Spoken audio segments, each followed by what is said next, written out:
इस व्याख्यान में हम बात करेंगे जीएसटी के अंतर्गत कर योग्य घटना। जीएसटी के अंतर्गत कर योग्य घटना वस्तु या सेवा या दोनों की आपूर्ति होगी जो कारोबार के दौरान अथवा उसको आगे बढ़ाने के लिए प्रतिफल के बदले की जाती है। मौजूदा अप्रत्यक्ष कर में अलग अलग कर योग्य घटना, उदाहरण के लिए कहीं पर निर्माण, कहीं पर बिक्री, कहीं पर सेवा के प्रावधान थे, जिनको जीएसटी में समाप्त करके एक कर योग्य घटना बना दी गई है जो आपूर्ति के नाम से जानी जाएगी। एक बार जब व्यक्ति जीएसटी के अंतर्गत पंजीकृत हो जाता है, तब उसके बाद उसके द्वारा किए गए किसी भी गतिविधि अर्थात बिक्री, सेवा, जॉब वर्क, किराया, लाइसेंस इत्यादि को आपूर्ति की परिभाषा में शामिल किया जाएगा, जब तक कि विशेष रूप से कानून के तहत उस गतिविधि को आपूर्ति की परिभाषा से बाहर न किया गया हो। करारोपण के उद्देश्य के लिए केवल आपूर्ति ही एकल गतिविधि होगी। एक व्यक्ति को करमुक्त वस्तु या सेवाओं की आपूर्ति को छोड़कर सभी वस्तु या सेवाओं की आपूर्ति पर कर लगाना होगा। आपूर्ति का अर्थ और दायरा, meaning and scope of supply. GST अधिनियम 2017 की धारा 7 में आपूर्ति का अर्थ और दायरा समझाया गया है और यही अर्थ और दायरा आईजीएसटी, एसजीएसटी, यूटीजीएसटी अधिनियमों के अंतर्गत भी बताया गया है। आपूर्ति एक बहुत व्यापक शब्द है और धारा 7 सबसेक्शन 1 ने आपूर्ति की एक समावेशी यानी इंक्लूसिव परिभाषा दी है। समावेशी परिभाषा का अर्थ यह होता है कि धारा में लिखे गए लेन देन केवल व्याख्यात्मक हैं, इलस्ट्रेटिव है, एग्जाम्पल है और इसके अलावा अन्य वस्तु या सेवाओं की आपूर्ति भी इसमें आ सकती है, भले ही वह धारा में सूचीबद्ध नहीं है। आपूर्ति में निम्नलिखित को सम्मिलित किया गया है। नंबर 1, प्रतिफल के बदले में विभिन्न प्रकार की वस्तुओं और सेवाओं की आपूर्ति। नंबर 2, सेवा का आयात। नंबर 3, अनुसूची फर्स्ट में बताई गई बिना प्रतिफल के भी की गई गतिविधियाँ। नंबर 4, संशोधित धारा 7 सबसेक्शन 1A के अनुसार जहाँ कुछ गतिविधियाँ या लेन देन सबसेक्शन 1 के प्रावधानों के अनुरूप आपूर्ति का गठन करते हैं, उन्हें वस्तुओं की आपूर्ति या सेवाओं की आपूर्ति के रूप में माना जाएगा, जैसा कि अनुसूची 2 में उल्लिखित है। इस धारा का महत्व यह है कि एक लेन देन को धारा 7 सबसेक्शन 1A या धारा 7 सबसेक्शन 1B या धारा 7 एक सबसेक्शन C के अनुसार आपूर्ति की कसौटी जांच के अनुकूल होना होगा। उसके बाद ही तय किया जाएगा कि यह वस्तुओं सेवाओं की आपूर्ति अनुसूची 2 के अनुसार है या नहीं। पहले यदि कोई लेन देन अनुसूची 2 के अंतर्गत आता था तो वह स्वचालित रूप से आपूर्ति के रूप में वर्गीकृत हो जाता था, परंतु अब संशोधन के साथ इस स्थिति को बदल दिया गया है। प्रतिफल के बदले में विभिन्न प्रकार की वस्तुओं और सेवाओं की आपूर्ति। धारा 7 subsection 1A, all forms of supply of goods and services with consideration. आपूर्ति में वे सभी आपूर्तियाँ शामिल है जो कारोबार के दौरान अथवा उसको आगे बढ़ाने के लिए प्रतिफल के बदले किसी व्यक्ति द्वारा की जाती है या इनको करने का कोई भी अनुबंध एग्रीमेंट किया जाता है और इसमें प्रमुख रूप से वस्तुएं जो सम्मिलित है, हम उन्हें इस प्रकार से वर्गीकृत कर सकते हैं। बिक्री यानी सेल्स, अंतरण यानी ट्रांसफ़र, वस्तु विनिमय यानी बार्टर यानी एक वस्तु के बदले में वस्तु, वस्तु के बदले में सेवा या सेवा के बदले में सेवा का एक्सचेंज, विनिमय, लाइसेंस, किराया, पट्टा, निपटान आदि। अब हम कुछ उदाहरण समझेंगे। यदि श्री मोहन श्री गोपाल को मुफ्त कोचिंग सेवा प्रदान करते हैं तो मोहन द्वारा किए गए इस कार्य को आपूर्ति नहीं माना जाएगा, क्योंकि इसमें राम को कोई भी प्रतिफल नहीं मिल रहा है। मिस्टर हरीश अपने निजी इस्तेमाल के लिए एक मोबाइल फ़ोन खरीदता है और 6 महीने बाद इसे पुनः मोबाइल डीलर को सेकेंड हैंड मोबाइल के रूप में बेच देता है।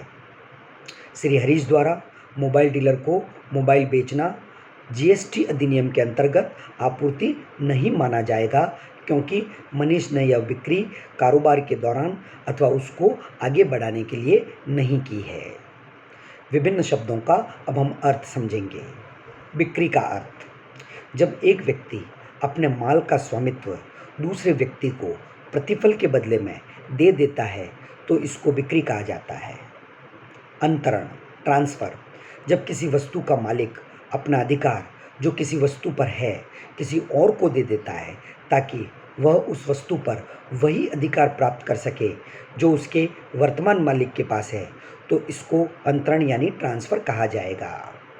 वस्तु विनिमय, बार्टर, पैसों के लेन देन के बिना, विदाउट ट्रांसफ़र ऑफ मनी, वस्तुओं का आदान प्रदान करना वस्तु विनिमय कहलाता है। उदाहरण के लिए, यदि कोई व्यक्ति लैपटॉप के बदले में प्रिंटर लेता है तो उसको वस्तु विनिमय कहा जाएगा। विनिमय, एक्सचेंज, पैसे के लेन देन के साथ वस्तुओं का आदान प्रदान करना भी विनिमय कहलाएगा। एक एग्जाम्पल लेते हैं।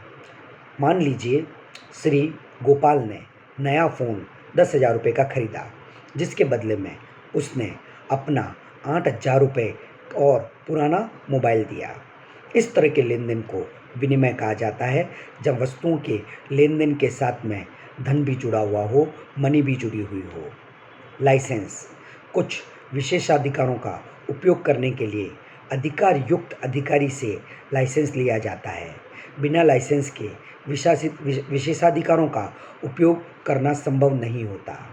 अतः जिसके पास लाइसेंस है, आप अगर उससे लाइसेंस प्राप्त करते हैं। नेक्स्ट, किराया, रेंटल, किसी अन्य संपत्ति के उपयोग के लिए समयानुसार भुगतान करना। उदाहरण के लिए, यदि कोई व्यक्ति किसी अन्य व्यक्ति की कार, फर्नीचर, मकान आदि संपत्ति का उपयोग करता है और उस उपयोग के बदले में समय अनुसार यानी जितना समय निकल जाता है उसके आधार पर उसको किराया देता है। पट्टा, एक संविदात्मक समझौता, कॉन्ट्रैक्चुअल एग्रीमेंट, अनुबंध के अंतर्गत किया गया समझौता के द्वारा जब एक पार्टी, एक पक्षकार विभिन्न शर्तों के अधीन किसी अन्य पक्षकार को अपनी संपत्ति मूल्य के बदले में एक सीमित अवधि के लिए दे देता है तो उसको पट्टा कहा जाता है। लेकिन इस अवस्था में स्वामित्व का ट्रांसफ़र, हस्तांतरण, अंतरण नहीं होता है। निपटान, डिस्पोजल, निपटान को एक छुटकारा पाने या छोड़ देने से परिभाषित किया जाता है, खास तौर पर जैसे इसको फेंक दिया जाए। उदाहरण के लिए, किसी व्यापार की संपत्ति का निपटान जब उसका समापन किया जाना हो। सेवा का आयात, इंपोर्ट ऑफ सर्विस, प्रतिफल के बदले में सेवाओं का आयात आपूर्ति कहलाएगा, चाहे उसे कारोबार के दौरान अथवा उसको आगे बढ़ाने के लिए किया गया हो अथवा नहीं। इस तरह की सेवाओं पर जीएसटी विपरीत प्रभार यानी रिवर्स चार्ज के अंतर्गत लगेगा, यानी प्राप्तकर्ता जीएसटी देने के लिए उत्तरदायी होगा। उदाहरण के लिए, मान लीजिए मिस्टर अरुण कुमार जैन ने अपने कारोबार के उद्देश्य के लिए $2,000 के प्रतिफल के बदले संयुक्त राज्य अमेरिका से कुछ आर्किटेक्चर सेवाएं आयात की। इस मामले में सेवा के आयात को आपूर्ति की परिभाषा में शामिल किया गया है, क्योंकि यह आयात प्रतिफल के बदले में किया जा रहा है और Shri Arun Kumar Jain reverse charge mechanism से जीएसटी का भुगतान करने के लिए उत्तरदायी होंगे। स्पष्टीकरण, यह आवश्यक नहीं है कि प्रतिफल के बदले में सेवाओं का आयात कारोबार के दौरान अथवा उसको आगे बढ़ाने के लिए किया जाए। भले ही सेवाओं का आयात पूर्णतः निजी उद्देश्य के लिए किया गया हो, तो भी वह आपूर्ति की परिभाषा में सम्मिलित किया जाएगा। उदाहरण के लिए, एक व्यक्ति द्वारा अपने घर के इंटीरियर के लिए किसी इंजीनियर की सेवाओं को आयात करना जीएसटी को आकर्षित कर सकता है, भले ही यह एक व्यक्तिगत व्यय है और व्यावसायिक उद्देश्य के लिए नहीं है, और इन सेवाओं का प्राप्त करना जीएसटी भुगतान करने के लिए उत्तरदायी होगा। अनुसूची 1 में बताई गई बिना किसी प्रतिफल की गतिविधियाँ धारा 7(1)(c) यानी सबसेक्शन 1(c) के अंतर्गत the activities specified in schedule first without consideration. अनुसूची फर्स्ट में कुछ ऐसी गतिविधियां निर्दिष्ट हैं जो बिना किसी प्रतिफल के कर योग्य होती है, जो कि इस प्रकार है। नंबर 1, व्यापारिक संपत्तियों का स्थायी हस्तांतरण या निपटान, परमानेंट ट्रांसफ़र और डिस्पोजल ऑफ बिजनेस एसेट्स। ऐसे व्यावसायिक संपत्तियों का स्थायी हस्तांतरण या निपटान जहां संपत्तियों पर इनपुट टैक्स क्रेडिट का लाभ उठाया गया है। इनपुट टैक्स क्रेडिट के बारे में हम आने वाले व्याख्यानों में बात करेंगे। यहाँ पर यह ध्यान देने योग्य बात है कि यह प्रावधान तभी लागू होगा जब हम ऐसी संपत्तियों का हस्तांतरण या निपटान करेंगे जिन पर इनपुट टैक्स क्रेडिट का लाभ उठाया गया हो। अब हम एक उदाहरण लेते हैं। मान लीजिए एक्स एंड कंपनी ने व्यावसायिक उपयोग के लिए एक लैपटॉप खरीदा है जिस पर उन्होंने इनपुट टैक्स क्रेडिट लिया है। खरीदने के 2 साल के बाद कंपनी ने वह लैपटॉप बेच दिया, निपटा दिया, किसी अन्य को दे दिया, परमानेंटली हस्तांतरित कर दिया, गिफ्ट दे दिया। इस तरह के सभी मामलों में वह जीएसटी देने के लिए उत्तरदायी होगी। संबंधित या भिन्न व्यक्ति के बीच माल या सेवा का लेन देन, कारोबार के दौरान अथवा उसको आगे बढ़ाने के लिए संबंधित व्यक्तियों या भिन्न व्यक्तियों के बीच माल या सेवा या दोनों की आपूर्ति किया जाना। यदि किसी कर्मचारी को नियोक्ता द्वारा दिया गया उपहार वित्तीय वर्ष में 50,000 रुपये से अधिक नहीं है, तो इसे वस्तु या सेवा या दोनों की आपूर्ति के रूप में नहीं माना जाएगा। यहाँ यह ध्यान देना आवश्यक है कि कर्मचारी संबंधित व्यक्ति की परिभाषा में सम्मिलित किया गया है।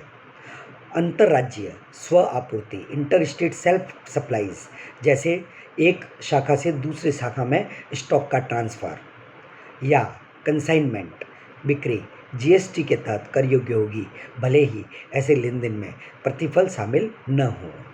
संबंधित व्यक्ति का अर्थ संबंधित व्यक्ति की परिभाषा में सम्मिलित किए जाते हैं।